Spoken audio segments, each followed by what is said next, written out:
How's it guys, this is Dayvy, FPL, and welcome back to the Fantasy Premier League video here on my channel. Now in this video, we're going to be going over the Game Week 28 preview. Feels quite weird not saying double Game Week 28. Unfortunately, the little run of double Game Weeks that we've had in a row has come to an end. So this is only going to be the single Game Week 28 preview, unfortunately, but we still got a lot of talking points to go over in this video. Those talking points that we're going to be covering include Salah Out, Bale In. Should you be taking out the Egyptian winger for the Welsh winger after a little bit of a run of form that Gareth Bale has been in? We're then going to be looking at your best options for blank Game Week 29. Obviously, that is on the horizon, so we're going to be looking at a combination of those Game Week 28 and 29 fixtures and who you should be targeting from those teams. Then finally, we're going to wrap up with the captaincy. So captaincy this week in Game Week 28 is actually going to be quite an interesting one with a lot of good options, so I'm sure there's going to be quite a lot of differentials to look at. So if that's something you're interested in, sit back, relax, and let's get straight into it.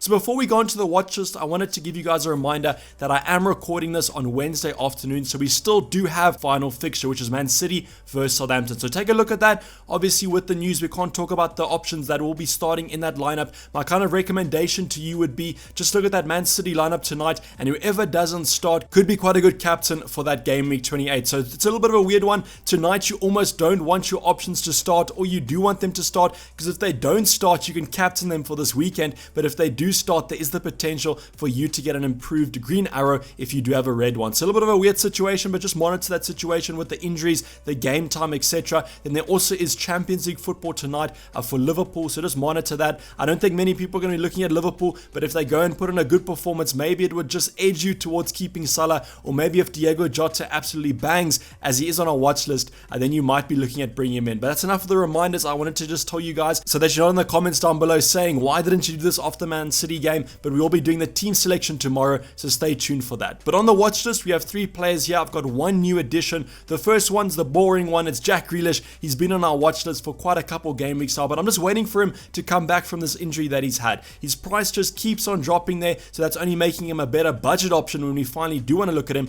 But also the timing's a little bit bad now. If you look at the Aston Villa fixtures after that blank Game Week 29, their fixtures do get quite tough. So the time to buy Jack Grealish is kind of shortening up here. But as with blank Game Week 29, we're kind of looking at all those options, and if he is back for the blank, he does provide quite a nice budget option in that midfield if you want to downgrade one of your premiums. But with Jack, he still has some good stats to back him up, so that's why I'm just waiting for him to come back from this injury, then we can definitely look at him. The reason he's also on our watch list is that we are a Watkins owner, and we all know that Watkins is definitely better with Jack Grealish than without him, so I'm also monitoring that situation to make hopefully the other options in Aston Villa a better decision. If he is out for a prolonged amount of time, there are some budget options like Traore and El Ghazi that you can look at, but that's kind of just assuming that he's going to be out for a prolonged amount of time. And as far as I know, he's nearing a comeback from injury. He wasn't pictured in the training photos, I think either today or yesterday, so that probably means that he won't be ready for the weekend. But as with football, we got to wait for those press conferences, and we got to monitor the situation. The new entry this week is quite an exciting one.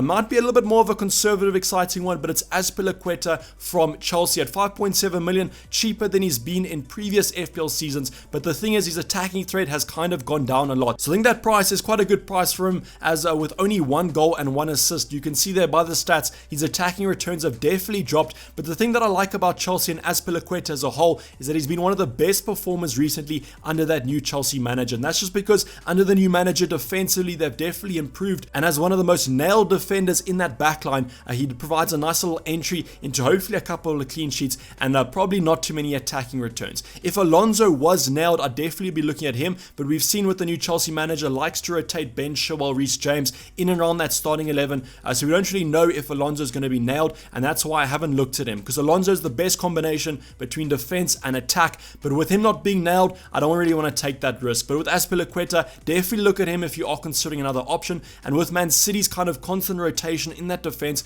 I am leaning towards maybe a more nailed option and a more consecutive stream of points. And then finally, to go into another rotation risk that we could potentially look at, it's going to be Diogo Jota. So rotation risk, Firmino, as I know right now, is struggling with a little bit of a knee injury, so maybe for the short term he could be nailed in that lineup. But with the way Liverpool are playing, I think it's put a lot of people off that team, and I don't think many people are going to be looking at bringing Liverpool options in. So this could be a nice little differential, but with the blank coming up, I probably would wait and see on this one, unless you want to take a really maverick move and bring Diogo Jota in for this week when he plays against his former side. But he's on the watch list, probably will be for the foreseeable future up until after that that blank, where we look at maybe bring him in on the wild card, because at 6.6, basically half the price of Salah, and if you can keep up with the performances of Salah, then he could provide a little bit of a nice cheaper enabler in that midfield department. That's enough for the watch list. Let's get into the talking points that you all want to cover. So the first one is, should you buy Gareth Bale? So Gareth Bale, as I mentioned in the intro, has had a nice little consecutive run of good points returns, has almost replaced Son in that starting 11 as kind of the buddy for Harry Kane. So I'm pretty sure Son is going to be a little bit salty about that, but Son is such a nice guy so that he's probably going to not even notice. But with Bale, great returns recently from an attacking point of view. The interesting thing about it is that Kane's also been providing for Bale, so it's almost like with a Man City where Gundogan was getting in late in the box and then they would just play a ball across the line and then he would just tap it in. That was kind of what I saw in the last game for Spurs where they played against Crystal Palace. So Bale looks like a great option. The only negative thing about Bale is that his match fitness is not at the optimum level. So Jose Mourinho has come out in multiple interviews and press conferences and said that Gareth Bale simply can't play 90 minutes and he probably will be playing about 60 minutes and then coming off for the next couple games. But whether 60 minutes is good enough or not is yet to be seen. I mean, maybe Bale puts on an absolute shift for those 60 minutes and he manages to rack up enough returns that he would have in the full 90, but we just kind of don't know with that scenario. But I just wanted to warn you guys so that you do know that the current kind of match fitness situation with Gareth Bale is that he can't play a full 90. But against Arsenal, Aston Villa, he does play in the blank, and I think that's where most people are looking at, is that they want another blank game week player. They have Son, they have Kane, they're looking at a triple up. That'll be kind of my situation. But I think my kind of advice for Gareth Bale is that if you do have 2 free transfers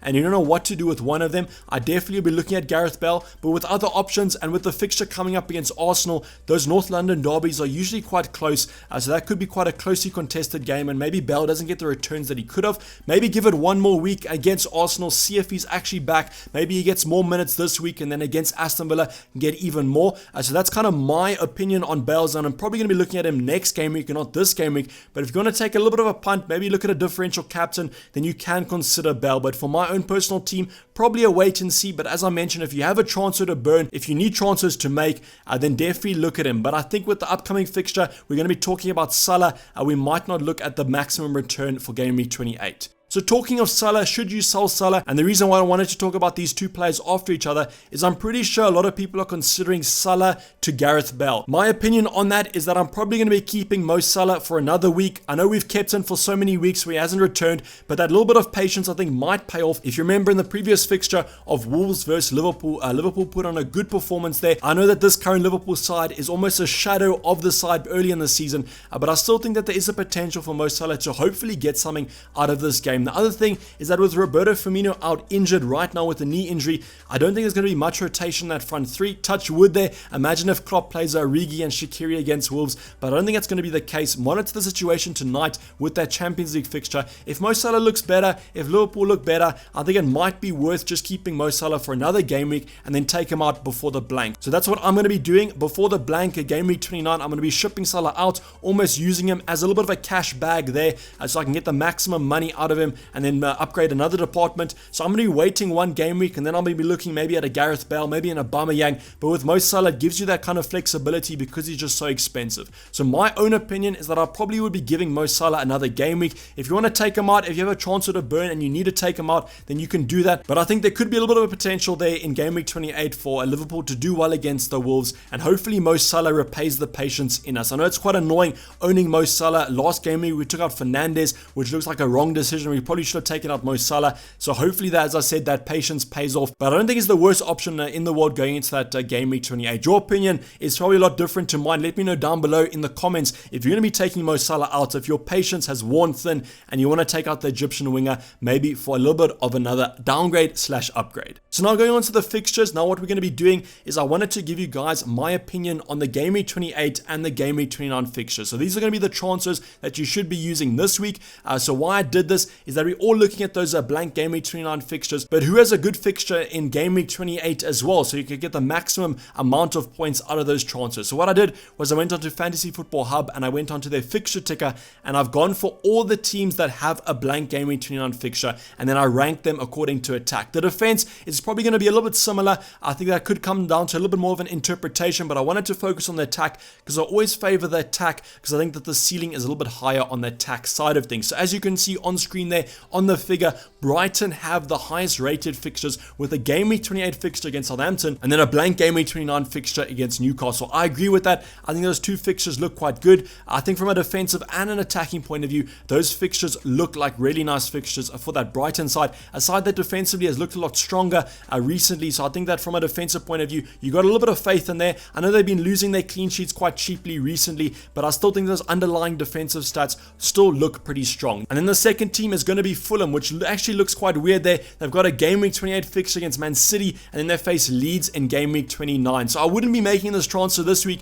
I'd simply be holding off on those Fulham options and then make them before that blank Game Week 29. But that blank Game Week 29 fixture against Leeds this week just showed how bad Leeds are defensively, and I'm expecting that good pace of that Fulham line to cause Leeds some problems. And the nice thing about Fulham is from a defensive point of view, also looking quite good defensively recently. So against Leeds, there could be a clean sheet in that one. The next team is Aston Villa. Now with Aston Villa without Jack Grealish, looking like a little bit of a worse side, but I definitely think against Newcastle, there could be quite a couple goals in there and maybe even a clean sheet. So your Aston Villa options, definitely consider them. Against Spurs, I don't really know how this fixture is going to turn out. One of those hard ones to predict. I think that Aston Villa defensively haven't been that great. I know that Martinez is racking up those clean sheets, but that is kind of putting the wool over the eyes there, because from a defensive point of view, if your keeper's making a lot of saves, that usually in turn means that your defense isn't that great. So I think against Spurs, not many clean sheets there, but definitely against Newcastle, you could be looking at some defensive options. Newcastle are the one team that I wanted to talk about as well, is because I think they might be under the radar a little bit. I know with the injuries that are kind of plaguing Newcastle at the moment, I think Gucci's out, Almiron's out, I think Wilson is also out, but you can correct me if I'm wrong there. But with that forward line, basically all their main options are out. So from an attacking point of view, maybe not the best, but from a defensive point of view, a couple of cheap options there. I think Yedlin, I don't know if he plays anymore. I'm not really focused on Newcastle options anymore, but they could have some nice alternatives there if you want to look at some differentials. But the other sides kind of pick themselves. We still have Leeds, Arsenal, West Ham and Spurs, whose fixtures are a little bit hit or miss, but those options could still do well. But from a fixture point of view, the top four teams are definitely Brighton, Fulham, Aston Villa and Newcastle. So now for two teams to target for blank Game Week 29, I'm not going to be targeting the main popular sides like Spurs, Aston Villa. I wanted to give you guys some differentials that I think could still do well. So I've gone for Brighton and I've gone for Fulham, the top two teams on the Fantasy Football Hub fixture teams, and I've selected three options that I have been looking at. So you can select other options if you do please. There are a couple of controversial ones here that you maybe not been looking at, but from a defensive point of view, both these sides have improved dramatically. I've mentioned Brighton losing their clean sheets quite cheaply recently, but the underlying stats still look good. So that's why I've gone for two defenders from Brighton with Sanchez and then also Veltman. So these two options come in nice and cheap.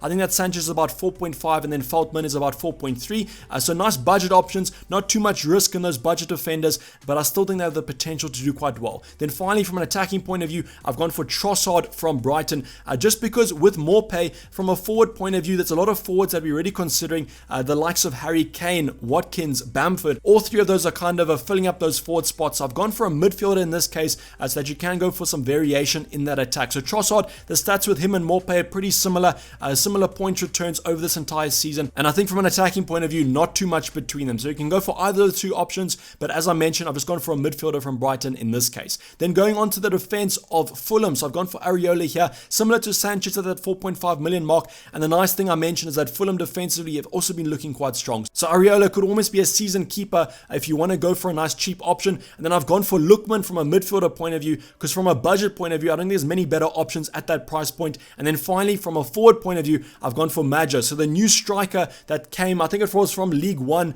to Fulham, has been turning the heads recently, has a couple of good chances in his bag and a couple of goals to boot. So that's why I've gone for him as a nice budget option. I know with those forward departments, the spots might not be available, but if you do have a spot available, I definitely look at the Fulham striker because his stats are looking quite good recently. But these are the options I've considered. You could obviously go for any kind of Brighton or Fulham option that you please, but these are my three top favorite ones.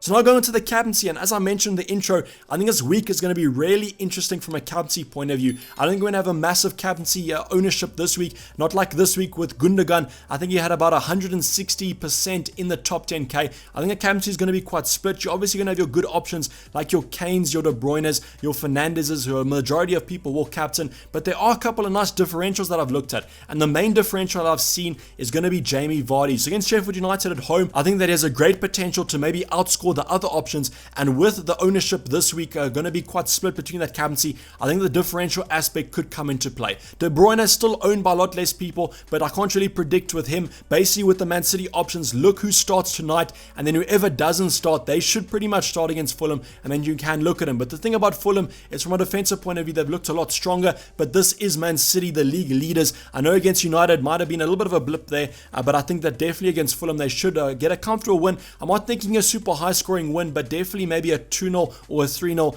So that's kind of my prediction for Man City, and that's why I'm considering going for a Man City attacker. So I think they definitely will be one of the most popular captains along with Harry Kane. But with that North London derby always being a little bit close, but the fact that Harry Kane loves playing against Arsenal, I think there's going to be enough fuel to the fire there. And with the form that Spurs showed in that fixture against Crystal Palace, I definitely think that Harry Kane should be in amongst the FPL points. But my favorite option this week, probably going to be Jamie Vardy. If you do own him, I definitely will be considering the captaincy on him. But in terms of the other options, I think I might slightly be leaning more towards Harry Kane, just because I know that he's going to be definitely playing, and he loves playing against Arsenal in that North London derby. But now going on to the Fantasy Football Hub predictions, and as you can see there, Jamie Vardy predicted to score the most points this week, and that's why I kind of predicted that he would be quite a good captaincy option. 5.5, not much between the options in that top 5 predictions, but 5.5, the next one 5.3 with Mo Salah. So you can see the stats are definitely favoring Mo Salah, and maybe a keep for Gameweek 28 against Wolves. But that's the thing, is Mo Salah's stats are still looking quite good, even though Liverpool aren't looking that great. So he's the second best option, but I don't think I'll be looking at maybe captaining Salah, although this could be quite a nice week to maybe go for him, because there's not many times that Mo Salah could be a differential captain. De Bruyne, Kane and Fernandes fill up that final 5 spots. So Fernandes here, if you want to go for maybe a safe option as well, more of a conservative option, you can also look at him. But West Ham have also been good defensively, so that's why I think that game should be quite close. I think in terms of the options this week, Kane is probably going to be my captain, but if you do own him, Jamie Vardy should definitely be in there with a shout. So this is basically a wrap up the video, guys. Hopefully you did enjoy it. Please don't forget to like it if you did, and subscribe if you're new and have not subscribed yet. I'll be checking you guys tomorrow for the team selection. Otherwise, enjoy the football tonight with that Man City vs Southampton game, and hopefully it turns our red arrow into a green one. I'm signing off. It's been Dayvy FPL, and I'm out. Cheers, bye.